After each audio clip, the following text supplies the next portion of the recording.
As you mentioned that I am a founding member of the Revolutionary Socialists, well, this was more than 20 years ago, so it doesn't make me very young, but I'm very proud of it.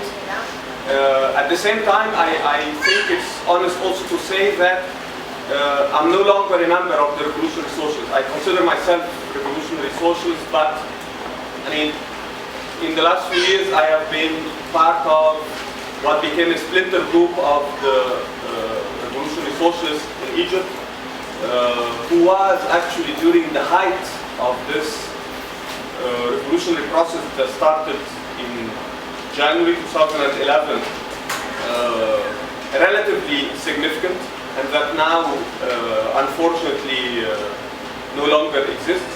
But anyway, certainly the Revolutionary Socialists today in Egypt are, I think, the most promising force in the revolutionary left. And as I said, I'm not part of them, but I'm very proud to be part of this tradition, and I think they are doing a great job. Okay, now what I really want to highlight also, to finish this introduction, is that I am not, I'm living here now for the last 2 years, and so I'm not really at the heart of the revolutionary struggle going on in Egypt, even though I can say that it is in my heart. But so, in all modesty, I must say that the situation is really quite complex, and that I'm not really trying to provide certain answers or very well-established positions. I think it is actually even more interesting to try to raise the good questions about the complex revolutionary process that is unfolding in Egypt. So part of this is that I think also our discussion here will be very useful, so I will try to keep this relatively short to give room to plenty of discussion. Okay. Now, what is really certain is that we are living in Egypt, and not only today, and not only actually in Egypt, but in much of the Arab world, we are genuinely in something historic. And certainly, the huge popular mobilization that we witnessed in Egypt, in particular during the last 10 days or so, is really quite unprecedented. I mean, it is unprecedented even by the criteria of what happened during this huge and great uprising of January, February 2011 that resulted in the ousting of the Mubarak dictatorship. I should not say the Mubarak dictatorship, because actually this is very much still with us, but at least the ousting of the dictator, if not the dictatorship.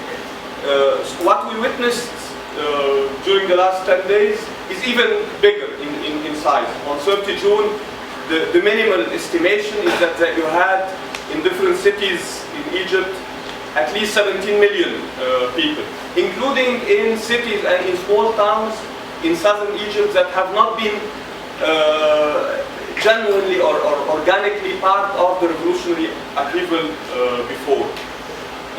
Now, the big question that, of course, given the circumstances that on 30 June you had this massive mobilization demanding the ousting of the Muslim Brotherhood president, Mohamed Morsi, and then 4 days ago, in the midst of continuing massive upheaval, you had the military interfering and apparently, at least, taking the side of the people and forcing Morsi to go away.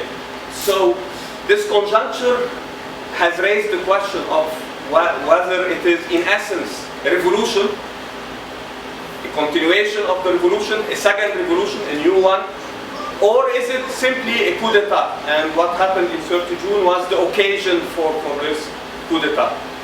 Now, I would say that to give a clear-cut answer to this question would be simplifying things too much. I want to deal, but of course, the much more crude and gross simplification is the argument that we have simply witnessed a coup d'etat. So since this is easier to refute, so let me deal with it, and I will not really stop at it for long, before going to the more important question, which is why still, despite all the glory of what is going on, describing what happened between 30 June and 4 July simply as a revolution, a deepening of the revolutionary process, describing it simply as that would be also, I think, one-sided. One-sided and a bit dangerous, because the meaning really of what is going on, the meaning of 30 June, 30 June is not an event. Of course it is, but much more profoundly, it is a process. And being a process, it means that it has a history, has a past and a future also. And not only this, but I think methodologically, Marxism teaches us that the past and the future of such an event are part and parcel of what it is. So in this sense, what 30 June has not yet been revealed to us, and it will be determined not just by the unfolding of events, but also by actually our, and especially, I'm speaking of the masses in Egypt and the revolutionary militants there. It will be decided by their own intervention also. And this is one reason why we need to avoid simplistic accounts of what is going on. Now, of course, you're following mainstream American and Western media, and mostly what is being said is that this has been a coup d'etat. Of course, this is also the position of the Muslim Brotherhood, and understandably so, of course. Now, in the case of the Muslim Brotherhood, some of their, let us say, sophisticated supporters would even do some historical analogies with Chile in 1973, comparing Morsi to Allende, and so this would be a counter-revolutionary coup against a democratic president or even a progressive one and so on. So now, with all due respect, this is really bullshit. It does not even need much comparison. I mean, Morsi has been, and the Brotherhood in power, have been so, in a very profound way, a continuation of the old regime, a continuation also of the rule of the Supreme Council of the Armed Forces, which was actually also, by the way, a strategic ally of the Muslim Brotherhood in, let us say, absorbing or even totally countering this revolutionary process. But actually, much more significant analogies would be, and this is also being said by Muslim Brotherhood circles, but also in the media and even in revolutionary circles, the analogy with Algeria in the early 1990s. Then, while you had in Algeria since '88, not really a revolutionary upheaval, but some kind of mass uprising in '88 that opened up a certain opening in the dictatorship that led to democratic elections that were won by the Islamists. In the first round of legislative elections was the Islamic Salvation Front that won, and then the military stepped in, cancelled the second round, in which it was nearly sure that the Islamists will win. And this, of course, was the beginning of a horrific civil war that lasted at least 10 years in Algeria, and from which Algeria is still, one would say, really very much trapped in both traumatism and authoritarianism. Now, some people are doing this analogy, and even though I think it is quite far-fetched, as I will try to explain, but it is given that the meaning of what is going on will still be revealed in the future, as I said. So it is one possibility, one nightmarish scenario that one has to take seriously. But basically, to say that, to speak of a coup d'etat against a democratically elected president, first of all, it is really, a depressingly ill-informed and more seriously ill-intentioned putting aside of millions and millions of people in the street who have been demanding the ousting of this president.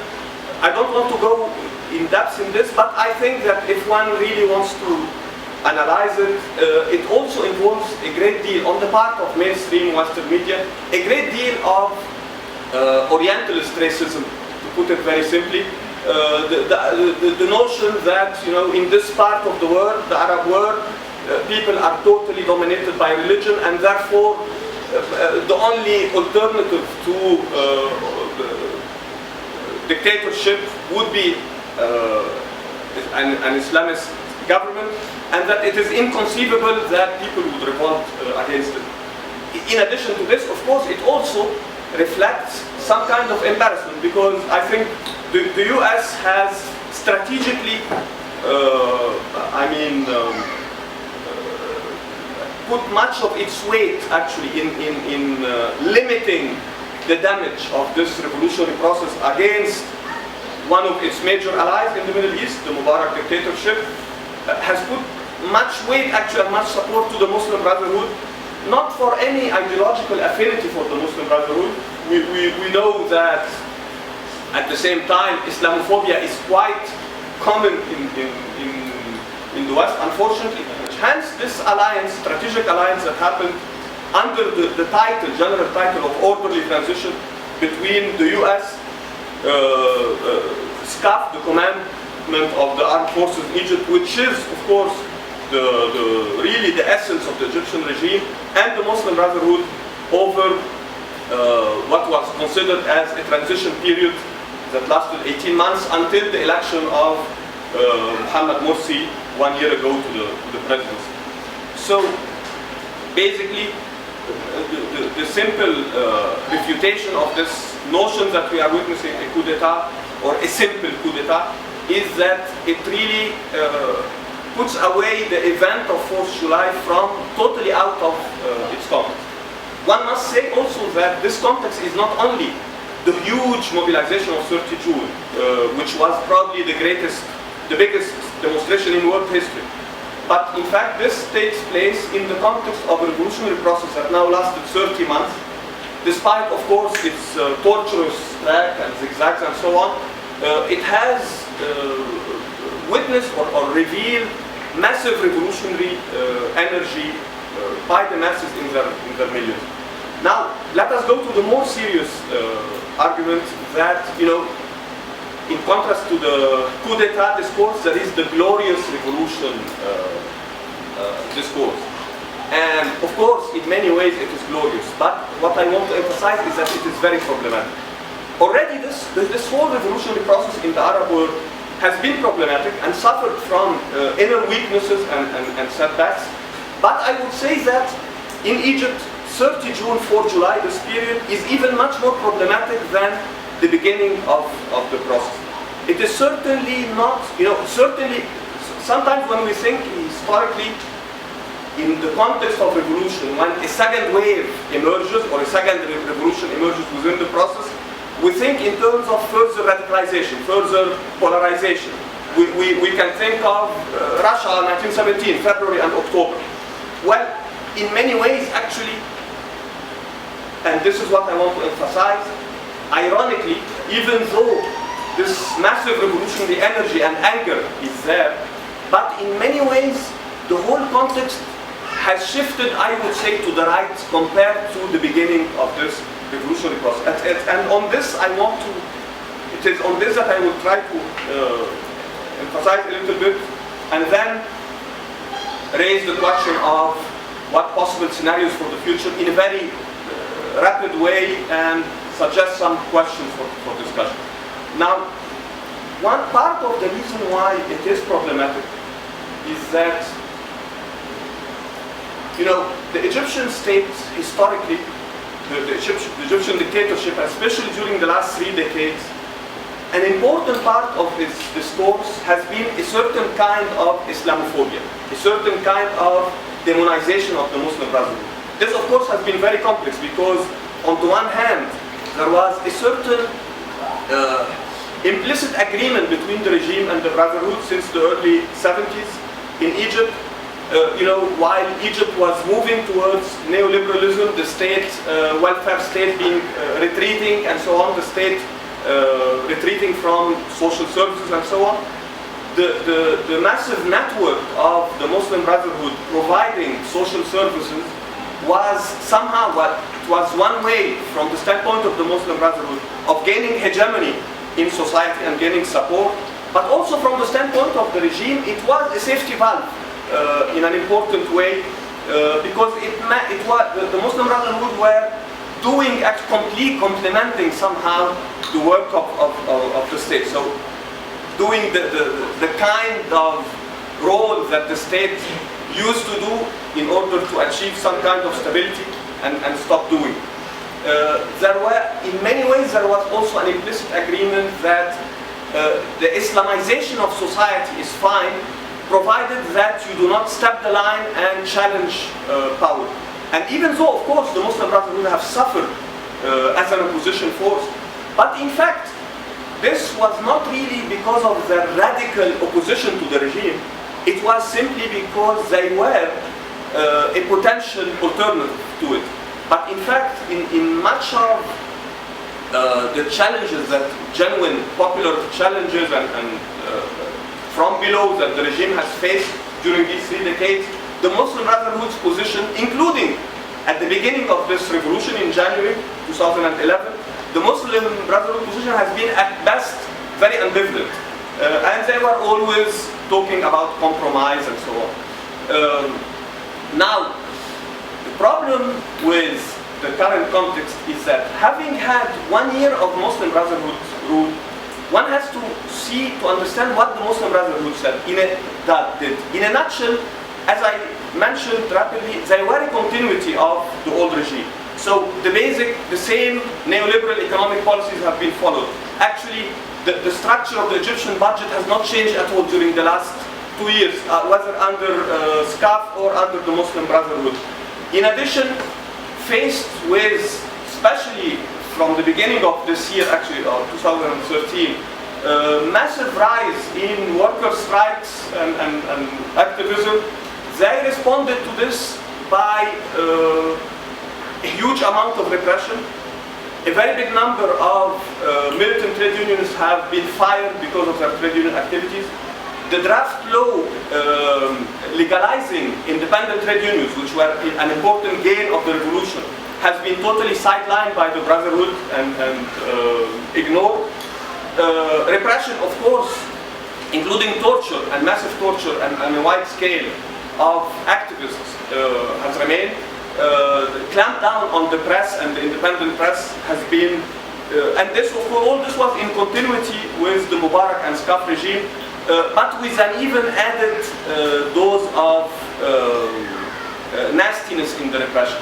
One has to say that, thankfully, this was not very efficient, as we are seeing now, but as they noticed that they are losing tremendously quickly in popular support, the Muslim Brotherhood also have resorted to really an ugly form of sectarianism, speech hatred against religious minorities, especially Copts, but also non-Sunni Muslims like Shias, but also, of course, secularists in general, accusing everybody of being atheists and so on, and of course with massive campaigns against women and women's participation in the revolution and so on. They managed somehow, in addition to alienating the population, alienating the masses, and especially the revolutionaries, of course, they managed also to alienate an important part of the old state structure and apparatus. I will not go into much of the details of this, but it is true that the Muslim Brotherhood did not at all try. Now the myth in some of their supporters is that they were resisted by the state. In fact, they were not. Actually, what they did was that they did not try at all to dismantle the apparatus of the dictatorship, but rather to control it from above. So by their counter-revolutionary nature, they alienated the masses, but at the same time, by their very sectarian politics, they also alienated much of that potential support, actually SCAF, the commandment of the armed forces, was until very recently, until at least 6 weeks ago, quite complacent with the Brotherhood. The chief of the army, who is now very famous, General Sisi, has made a speech in mid-May in the midst of massive anger against the Brotherhood, saying that the military will not interfere at all and that it would be catastrophic if the military interfered. And actually, when he said interferes in politics, he was very ambivalent. It was not clear getting involved in one side. So anyway, what happened was that the dismal record of the Muslim Brotherhood in power created a situation in which actually not only revolutionaries were angry, but also many remnants of the old regime. First of all, they felt that somehow, what I would call right-wing opponents of the Brotherhood, they felt a bit redeemed, as some people, and especially also with some media emphasizing this, arguing that Mubarak was much better. Okay, there is continuity in the policies, but at least you had a bureaucracy that was well-functioning, and so on.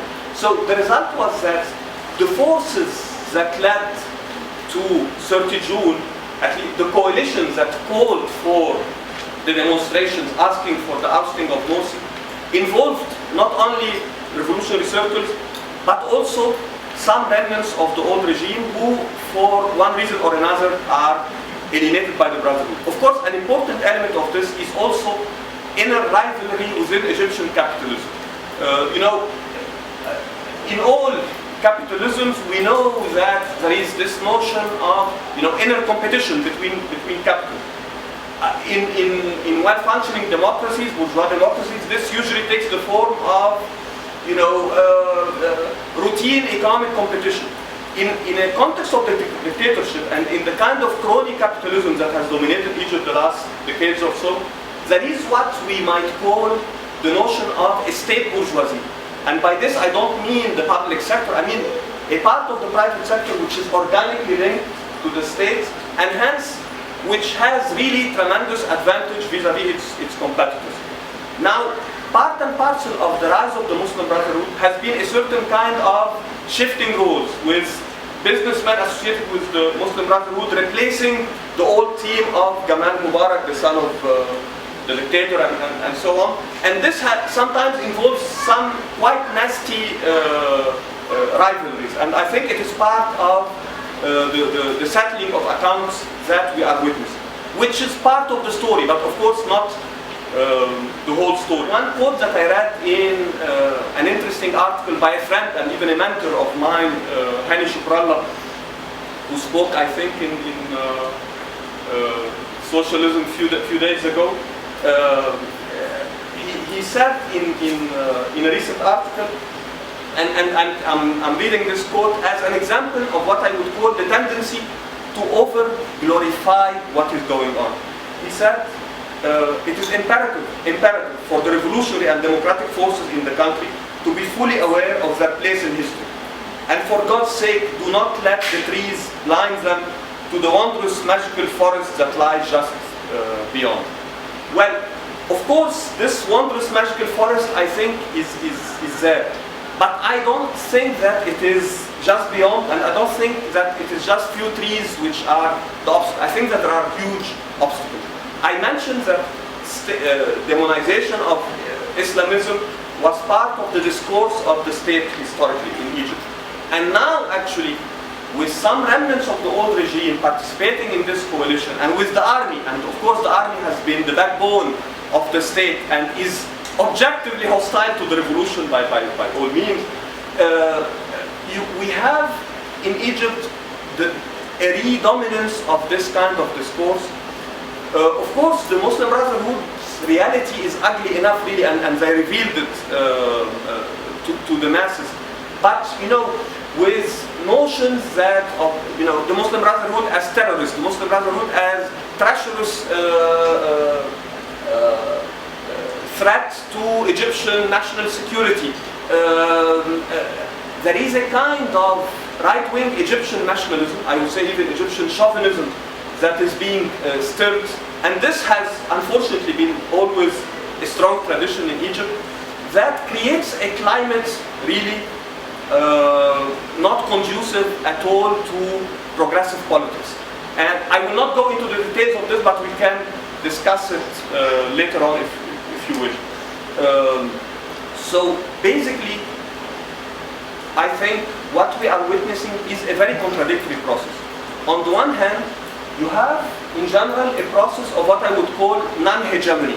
Whoever comes to power in Egypt gets burned very, very quickly.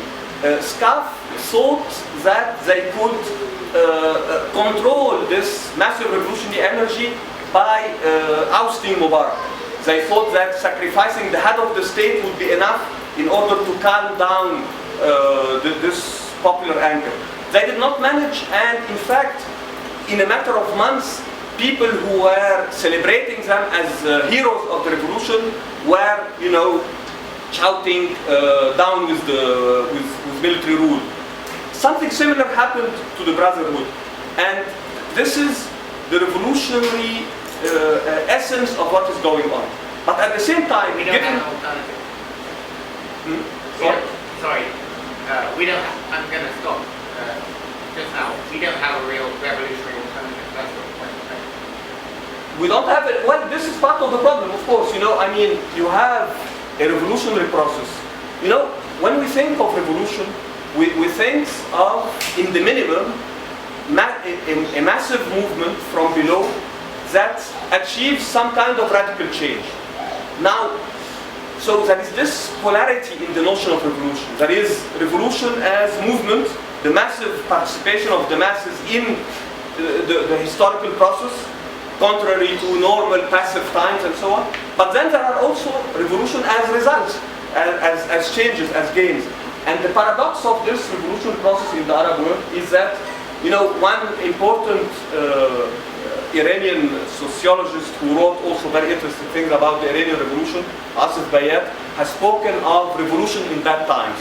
A revolutionary upheaval taking place in a subjective context in which revolutionary forces are not ready and alternatives are not clear. So people know what they hate and what they don't want, but they are not equally clear as to the alternative.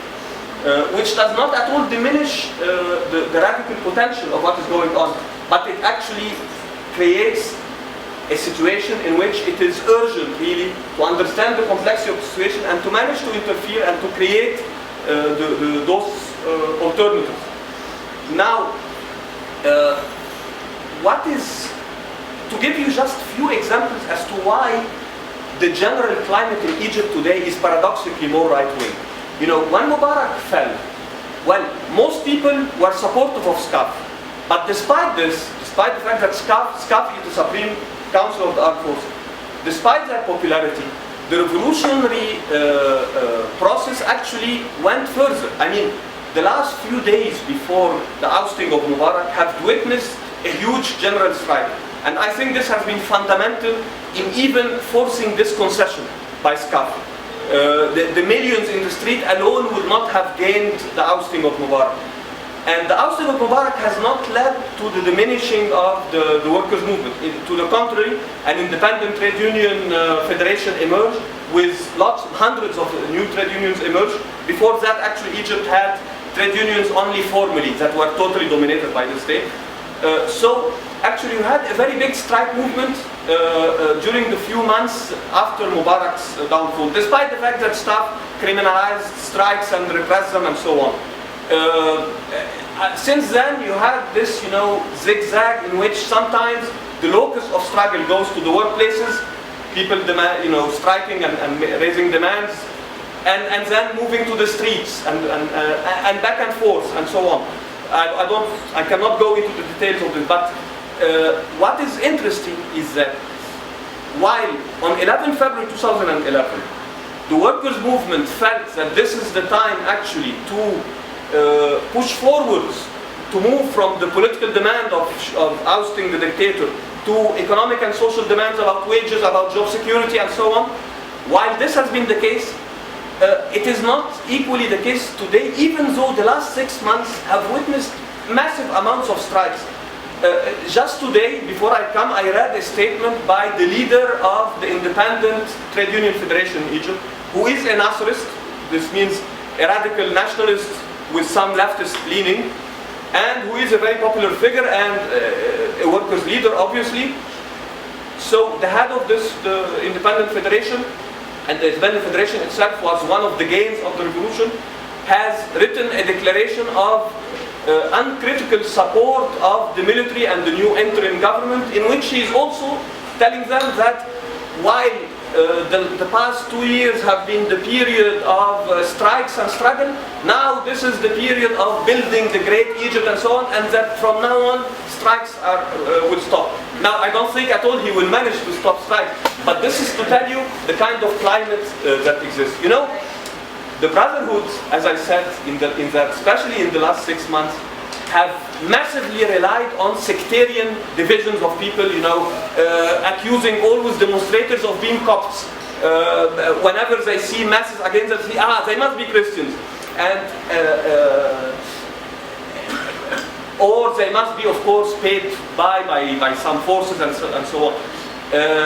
So the notion that we are, as Egyptians, against divisions and we are one people and so on, in the sense of refusing sectarian divisions, is definitely, genuinely something very progressive, and the ousting of the Brotherhood by this millions of people is, in this sense, a great victory.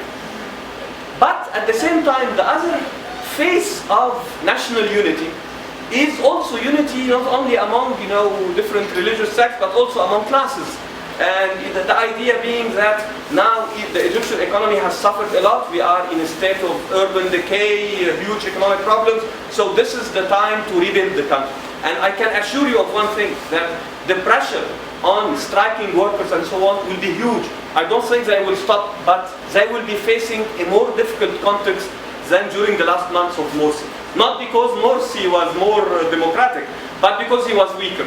And because I think that the army today is more hegemonic even than in January, February 2011. Now, the big question actually is what will happen in the short run? I mean, will the Brotherhood accept what happened, and or will us go into a process of confrontation, which has actually started on a small scale, leading to a civil war, a certain kind of Algerian scenario? It is very difficult to answer this question, and we will see. Even though I think, for many reasons, it is more likely that ultimately a certain kind of compromise will be reached. The Muslim Brotherhood today are not comparable to the Algerian Islamic Salvation Front in '92. But then the Salvation Front was very popular, has not been tested in power. There was no revolutionary situation in the country against it. To the contrary, actually, the army interfered in a quite dictatorial way against it. This is not the case today. The whole context is that the Brotherhood and their supporters are extremely isolated in Egypt. In addition, their general tendency is not radical in any way. So they would opt for compromise, I think. But the important question is, for the masses, for the revolutionaries, for the left, what is to be done in case of confrontation and in case of compromise? I think that it will be very important if we enter in Egypt in a state of confrontation, you know, with the logic of eradicating the Brotherhood and so on.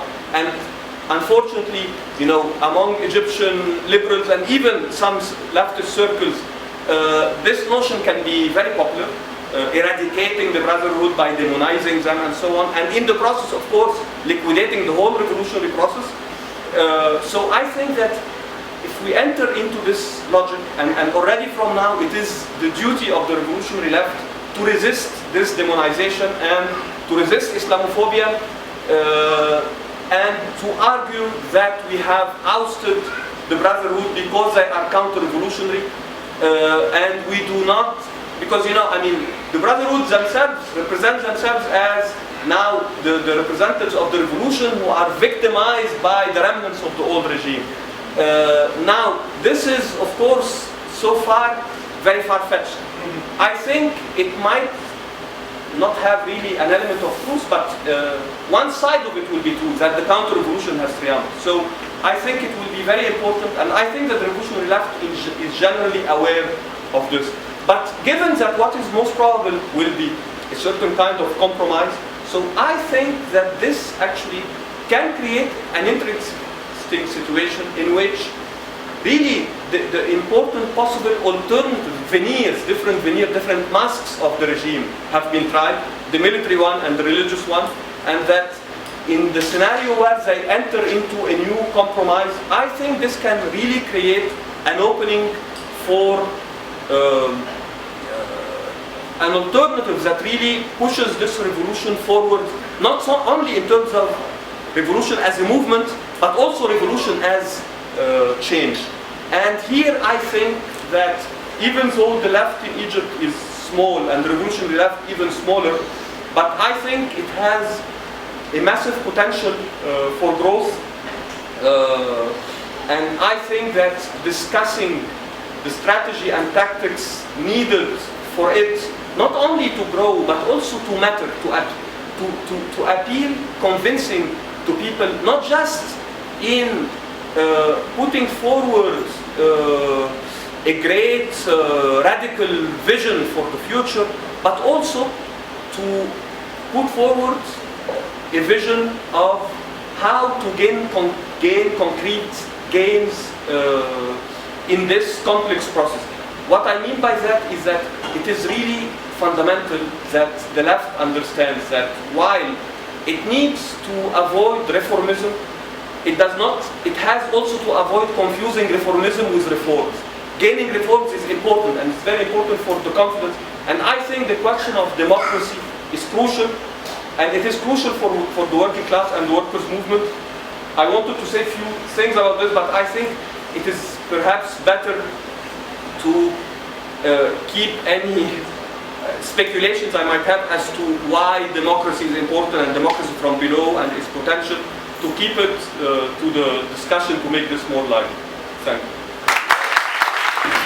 Focusing on the internal situation and then the regional and international. So internally, yeah, I cannot agree more with what Sherry said, and Matt emphasized also that the aim of the army, the aim of the commandment of the army is not to govern directly, for many reasons. Most fundamentally, I think that generally speaking, it is much more comfortable for them to be in this formula described as ruling but not governing, in the sense of being hegemonic but not directly. They need always a certain civilian coverage. Mubarak and his ruling party have been this kind of coverage, and I think that part and parcel of the alliance with the Muslim Brotherhood is that it was understood by the establishment circles in Egypt that the Brotherhood are the only possible alternative that would give perhaps the potential for those who are angry, for the masses, that a change has happened, and that at the same time to limit this change and to totally and to make it even perhaps a reactionary change, scapegoating minorities and so on. So, but in addition, in the specific context in which they are, they understand purely that their experience in power directly has been catastrophic. And so now at all levels they are really very keen to say that they are not ruling at all and that they are not in control. But ironically, they are much more in control than they were. You know, the revolution at the beginning took the army by surprise. And actually, I mean, finally, I think they behaved wisely enough to say that the best option for them, in order to, as you said, to stop the radicalization, as you said, Matt, the best option is to sacrifice the head of the regime in order to keep the essence of it. But they understood that being directly in power is really dangerous. And what happened is that this time actually they were not taken by surprise, because for the last 2 or 3 months You know, you have a situation in which, and this is a factor that I did not mention, but which is very important, in which you have this massive popular anger against the force that, until very few months ago, was very popular. The Muslim Brotherhood and Islamists in general, even though, of course, one should not generalize because some Islamists are in the revolutionary camp. The map of Islamist forces is quite complicated. But anyway, you have this contradiction between a situation where there is massive rejection of the status quo and this revolutionary energy we are witnessing, and at the same time, total political void. You know, the turning point for Morsi losing credibility was when he issued this dictatorial constitutional declaration in November, in which he gave himself absolute power and immunized his decisions from any kind of supervision by the judiciary and so on. And he launched a campaign against the judiciary, especially the Constitutional Court and so on. So this was the turning point that led to the establishment of this National Salvation Front, which became the big umbrella organization of the opposition.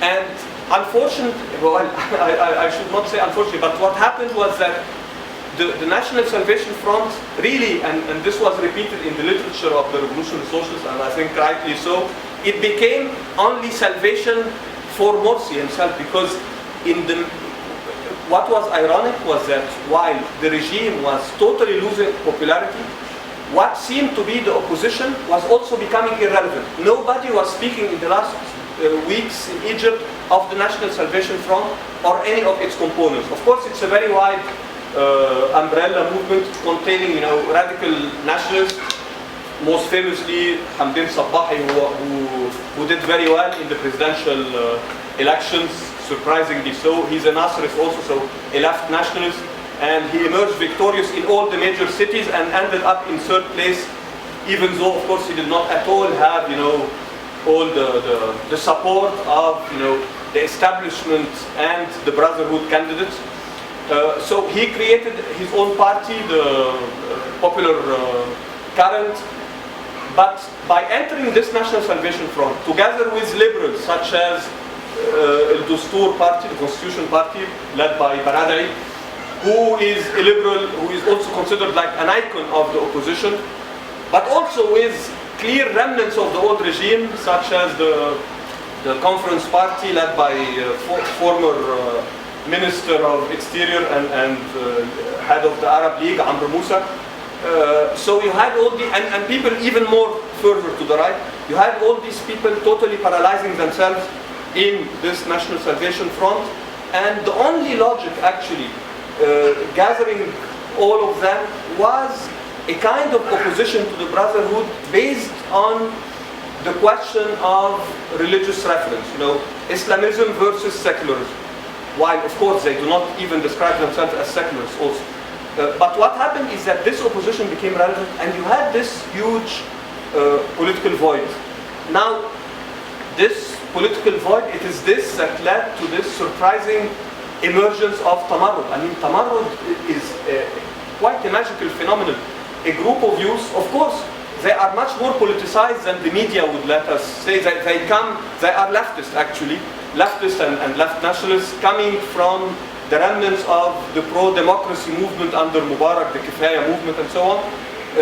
But for them to do this, you know, there were lots of other similar initiatives and campaigns in the last 2 years and a half. But for this one, to capture the millions of people in this way, you know, when they claimed to have 22 million signatures, people were either saying, you know, shedding doubts about this, or saying that, yeah, perhaps it's true, but there is a huge difference between people signing a paper and then showing up in demonstrations and reading.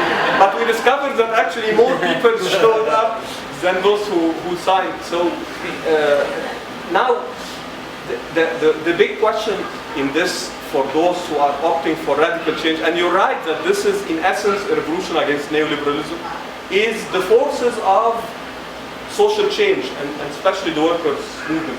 In Egypt historically has a relatively strong and militant workers' movement, but which has a very fundamental weakness, at least since the 1950s, which is organization. I mean, without going much into history, but this is important.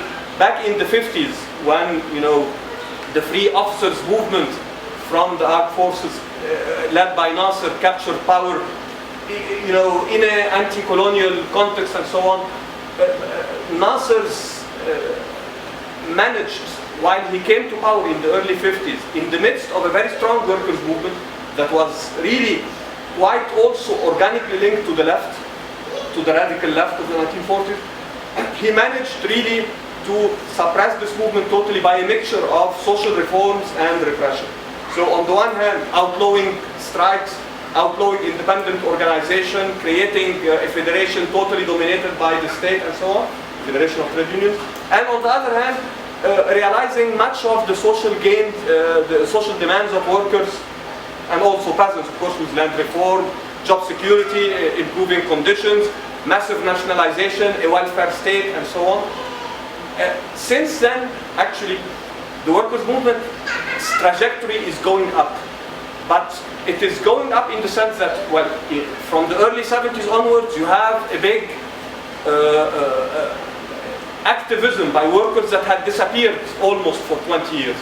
But then, actually, workers would demonstrate, do rallies, sit-ins, but very rarely strike.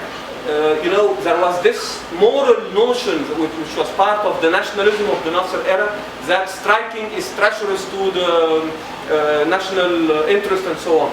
So you had this stage where workers were active but not striking.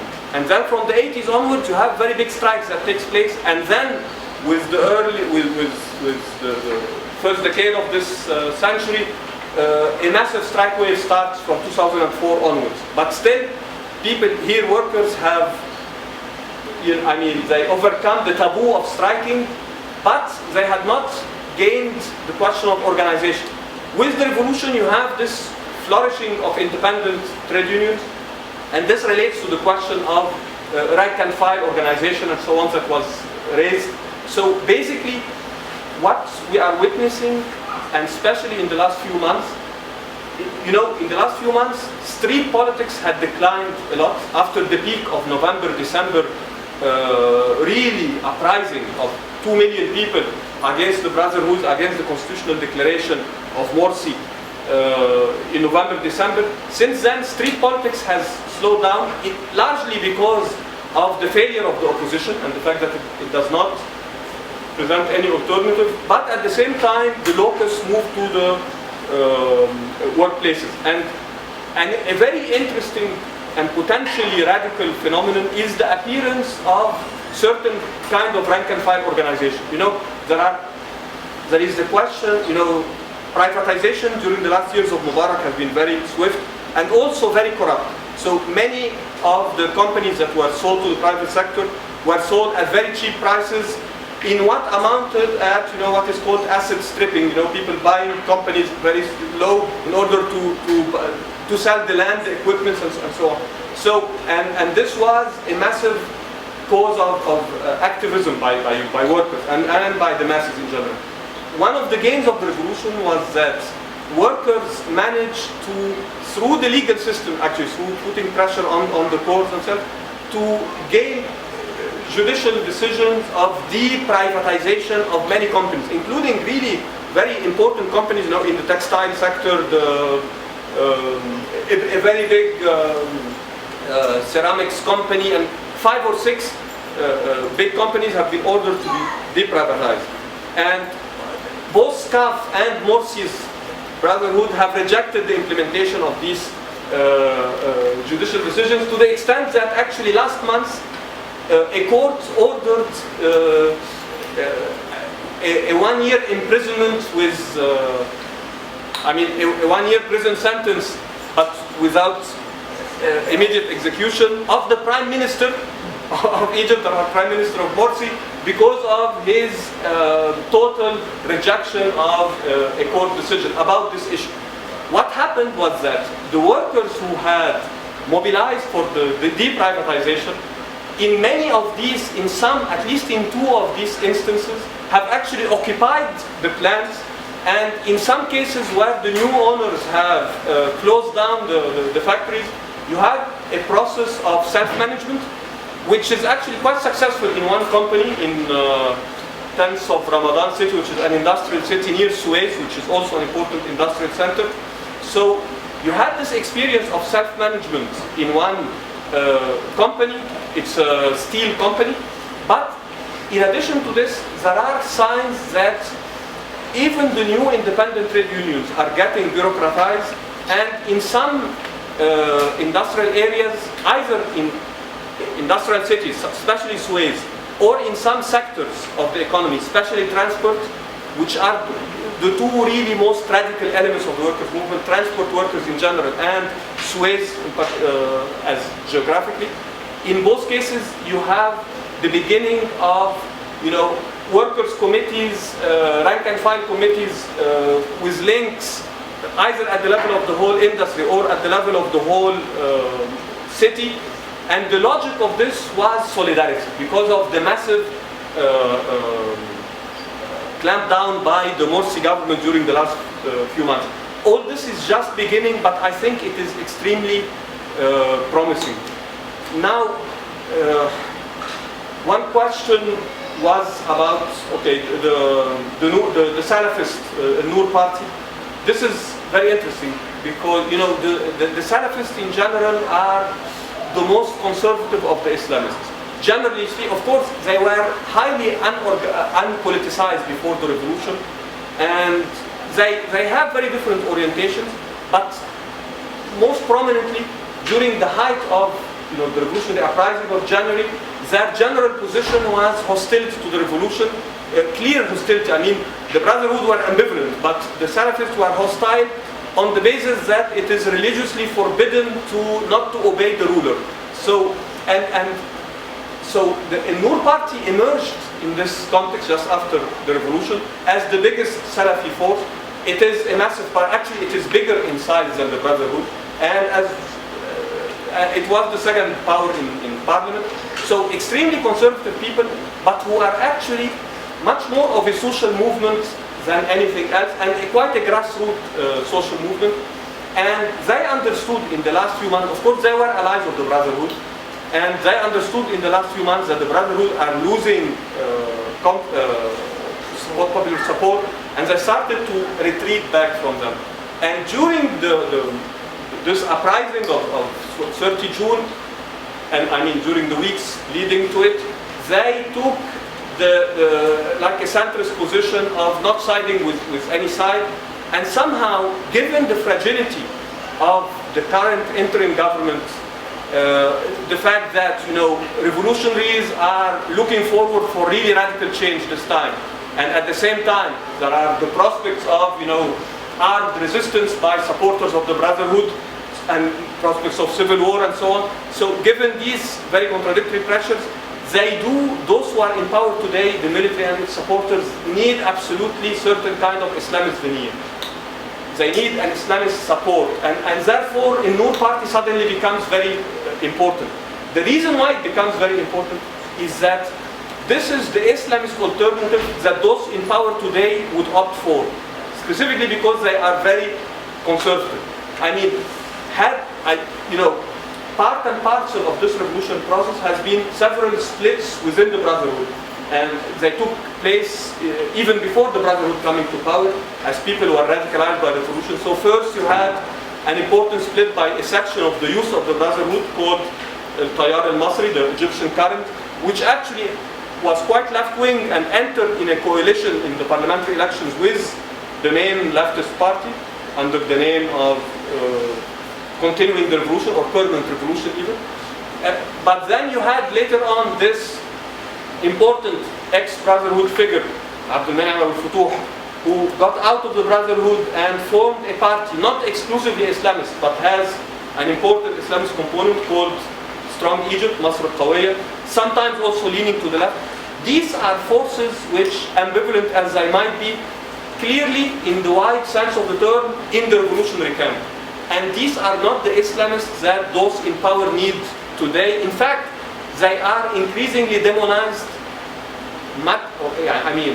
Demonization in any way is not justified and it's not well intentioned, but perhaps it has a semblance of logic in the case of the Muslim Brotherhood, but it cannot have any logic in the case of people like Tayyar al-Masri and so on, who are rather somehow liberal or leftist-leaning Islamists, but these are being sidelined because they would push actually for important democratic and social changes that the regime, all signs are showing that the regime does not at all, they want to use this moment in which it seems that the whole country, including remnants of the old regime, are united against the Brotherhood. They want to use it in order to enforce economically neoliberal reforms. And of course, you know, the new prime minister finally, after lots of names that were reported, Hassan al-Biblawi is of course, you know, an important, very important liberal economist and thinker, very respected because he was in the opposition to Mubarak also, and actually for 4 months under SCAF he was Minister of Finance. And this is very interesting, I'll say it as an anecdote, even though he is quite right-wing economically, and as a Minister of Finance, his argument was that the main priority is to limit budgetary deficits, and therefore this is not a good time to raise wages and so on. This was his argument. But despite this, because he's somehow a Democrat also, he was very much convinced that an important social demand of the revolution is actually very justified, which is to put maximum wages in, maximum salaries in the government sector. You know, part of the dictatorship of Egypt is that you have these massive, in a very poor country, you cannot imagine the wage differentials inside the public sector. It is sometimes 1,000 times more between, big bureaucrats including, of course, army officers, police officers, but also in the civil bureaucracy, and, regular employees. Sometimes it is really 1 to 1,000, and part of this is the regular salary, the other are other payments. So this finance minister considers that it is his task to struggle against this, and he developed a very well established and actually without any radical logic. He put a draft law, very well studied, and at the same time quite moderate actually. The logic being, in fact, economically, to save some of the money that the state is paying to these corrupt officials, but politically also to gain some legitimacy as supposedly a revolutionary government. And SCAF has totally rejected his reform, and he resigned actually over this in October 2011, but also over the massacre of mostly Coptic demonstrators, the famous Maspero massacre done by the army. So he is someone who has some credentials, but in fact today he is having an even more right-wing discourse than when he was Minister of Finance. So basically the government orientation is quite right-wing, and part of this, of course, or this relates to this massacre that happened 2 days ago that some people mentioned. Now, part of the alarming situation in Egypt is that since what we, of course, have to call a coup also, even though it's in the midst, even though if it was popularly supported and in the midst of a revolutionary situation, since then actually there has been definitely, some very alarming mobilization of the medias in support of the line of the generals, clamp down on pro-Islamist medias and TV, and at the same time a total media blackout about events really. So in this massacre, which happened in the dawn of the 8th of July, there was no TV crews, for instance, and now you had all different kinds of reports and counter-reports.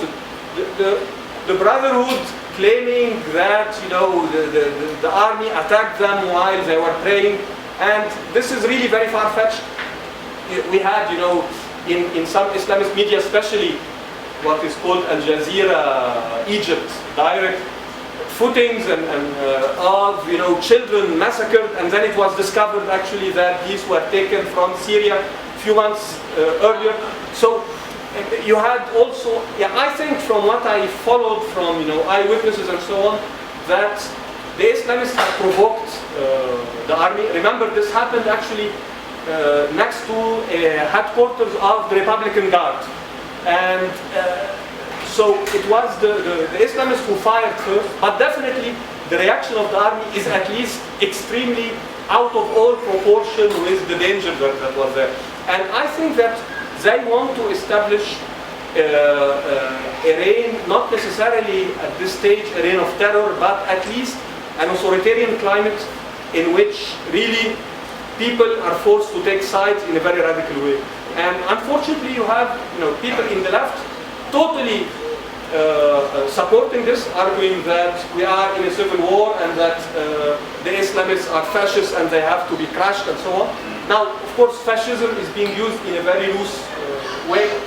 So it is part, I think, of a general authoritarian orientation by those in power. Now, they were thinking of having leftist figures in the government in order to do, in Egypt, it is clear, even if you're very right-wing, that Egypt is one of the countries in the world that have the smallest rates or the weakest rates of progressive taxation.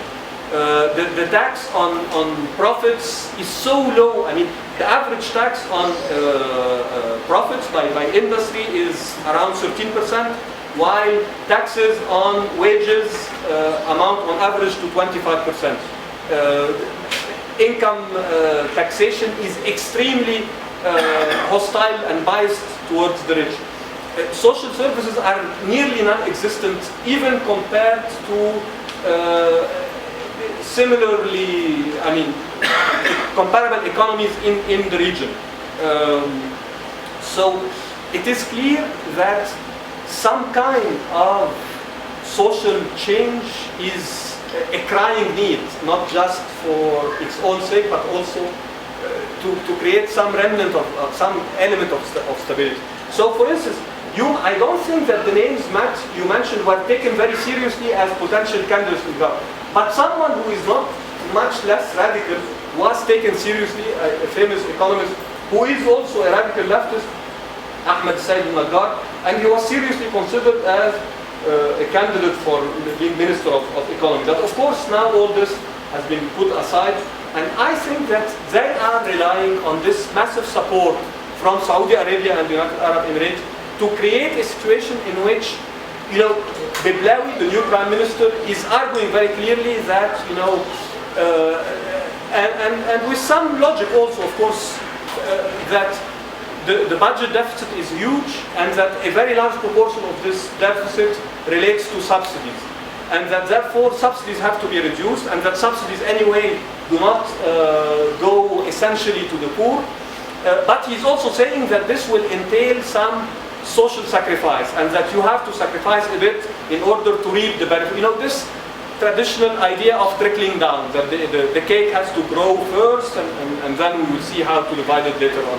So this is the idea that will be dominant, but at the same time, of course, it will unleash a new revival, I hope, in the class struggle, and all scenarios would be open. And the reason why I was emphasizing democracy is that, one crucial question today is the status of the trade unions and the independent unions. These have not been legalized until now, and this is part of the reason why it was so shocking for this leader of the Independent Federation to say, to declare one-sidedly that he is opting for stopping striking without even demanding the legalization of his own trade union federation. That was quite shocking. But the question of democracy can really link the two. I was saying that the trajectory of the workers' movement from the 50s onwards was moving forward, but despite this, we have to admit that there still is an important gap between the social and the political in Egypt. Look at the revolutionary movement itself. You will find that sometimes the locus of the struggle goes to the workplaces, and here the dominance is for economic demands, and often important but quite limited economic demands about wages, security, and so on.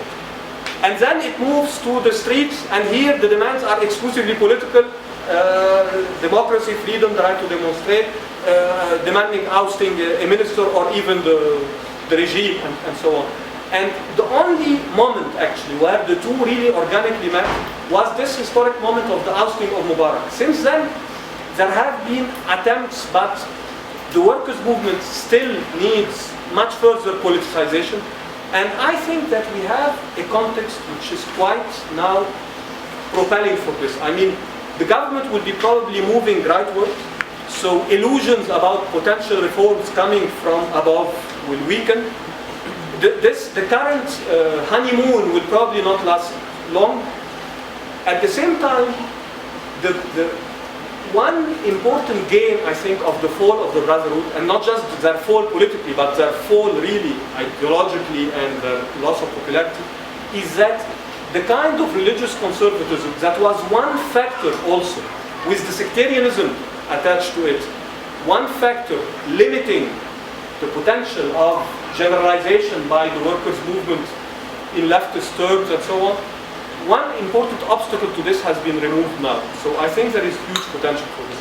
I'm sorry, I can speak a lot about this, but so I'll say one small thing about the regional and international. Of course, I forgot to mention this, but of course, an important sign of this rightward shift in official politics is what's happening in Gaza. Remember the last few months with, the media using, of course, the popular anger against the Brotherhood.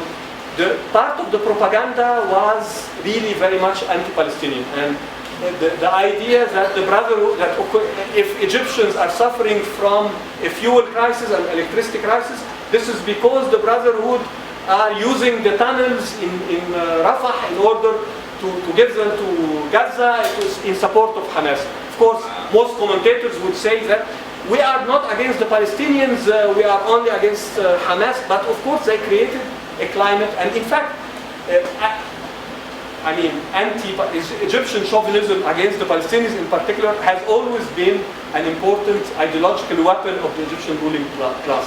So now it is being reinforced, and it is interesting that, the army is now actually doing two things in Gaza, on the crossing border. They are now shutting down the crossing, and at the same time they are also saying that they are destroying or bulldozing the tunnels. Now, one would accept the logic of bulldozing the tunnels, especially in a revolutionary context, if you say that we are openly challenging the siege on Gaza and opening the crossing and so on. But in fact, they are doing both at the same time, while also using, and this relates to the American question, American position. When you read the Egyptian media today, you get the impression that the United States is in a state of war with Egypt and with the new arrangement in power. Of course, the mainstream media is quite, as I mentioned, as you all know better than me, emphasizing that this is purely a coup d'etat and so on. But this is not the position of the American government. They have been very ambivalent, but one can say that implicitly they are in support, especially the last few days. Clearly, they are giving, Saudi Arabia, with the exception of Qatar, which was strategically linking its interest to the Brotherhood, the rest of the Gulf, and of course the Gulf is not very independent from the United States. If the revolutionary potential of what is going on gets realized, it will definitely, its shock waves will really be felt throughout the region. Already they are felt actually with this collapse of the Brotherhood, and this would be really detrimental to American interests in the region. So I have no doubt whatsoever that the real American position is basically accepting and supporting the current arrangement, provided, of course, that its revolutionary element gets sidelined and so on.